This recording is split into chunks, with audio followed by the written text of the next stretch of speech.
നാമവാദ ചികിത്സയിൽ ഈ പറയുന്നത് പോലെ നമുക്കൊരു 2000-ഓളം പേരെ ഈ ഒരു പീരീഡിനുള്ളിൽ നാമവാദത്തിൽ നിന്ന് പൂർണ്ണമായിട്ട് മുക്തരാക്കാൻ നമുക്ക് കഴിഞ്ഞിട്ടുണ്ട്. എത്രയോ ആളുകൾ അലോപ്പതി ചികിത്സയിൽ നിന്നും സ്റ്റീറോയിഡിന്റെ പിടിയിൽ നിന്നും മറ്റ് ഇന്റേണൽ ഓർഗൻസിന് വന്ന തകരാറുകളിൽ നിന്നും പൂർണ്ണമായി മരുന്നുകൾ നിർത്തി ഒരു മരുന്നുകളും ഇല്ലാതെ ജീവിതശൈലി ക്രമീകരണങ്ങൾ കൊണ്ട് മാത്രം ഇപ്പോൾ മുന്നോട്ട് പോകുന്നുണ്ട്.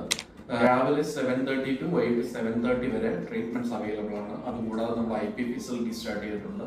ദൂരെ നിന്നുള്ള ആളുകൾക്കും വന്ന് ഇവിടെ താമസിച്ചുകൊണ്ട് ചികിത്സിക്കാനുള്ള സൗകര്യങ്ങൾ നമ്മൾ ഏർപ്പെടുത്തിയിട്ടുണ്ട്.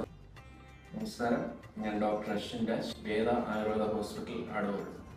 നിങ്ങൾക്ക് എല്ലാവർക്കും അറിയാവുന്നതാണ്, നമ്മൾ കുറേ കാലമായിട്ട് ക്വാളിറ്റി ആയുർവേദ ചികിത്സ അഫോർഡബിളായ റേറ്റിൽ ഒരു 848 രൂപയ്ക്ക് മസാജ് സ്റ്റീം ബാത്ത് കോമ്പിനേഷൻ നിങ്ങൾ നാട്ടിൽ തിരക്കിയാൽ അറിയാം. ഇവിടെ